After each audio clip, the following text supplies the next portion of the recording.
Hi again.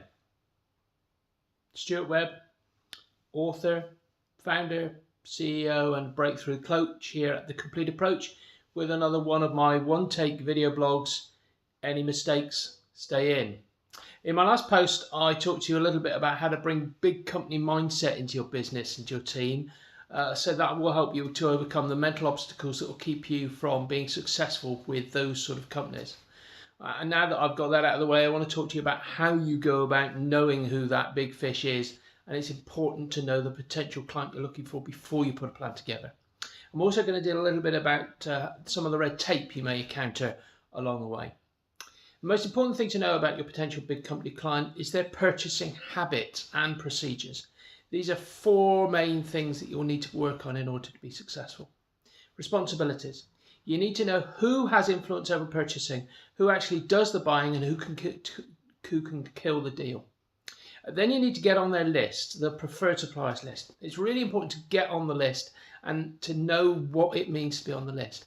Being on that list is the single biggest way of being unable to do business with the company. They use these lists in order to try and make their lives more simple so that they don't have to go about thinking about how they get supplies.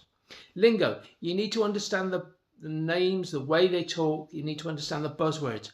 And most importantly, you need to make sure that what you say is about them if you do any of proposals for them. And finally, finances. You need to understand how they budget for the year, how they're going to spend their money throughout a period.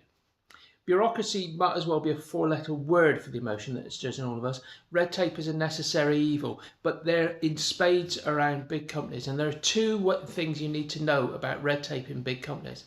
Analyze their activity and review their correspondence. Being an outsider can have huge advantages if you're dealing with red tape.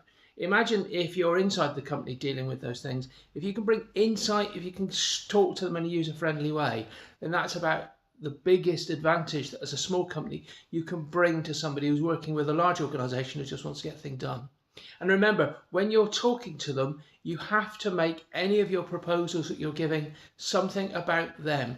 You might be using their language, you might have molded your thinking so that you're talking about their language, but make sure whatever you say, however you say it, it's not about your company. I do this, I bring this, we bring this, but this is what you are telling us. This is what you're thinking. This is how you are trying to achieve things. And as soon as they start reading that, people will push you to the top of the preferred supplier list because they know they want to get that thinking inside the organization. Okay, just a few thoughts, very quick.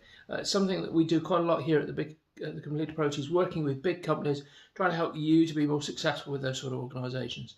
So if you want help, contact us at the form below. Give us an opportunity to take you through the thinking and the training that we've got, and we'll tell you more about how you can be successful approaching your potential clients and getting on their preferred supplier list and being that one step closer to being successful. Thanks very much. Speak to you again soon. Stuart Webb with another one-take video blog. All those mistakes are in.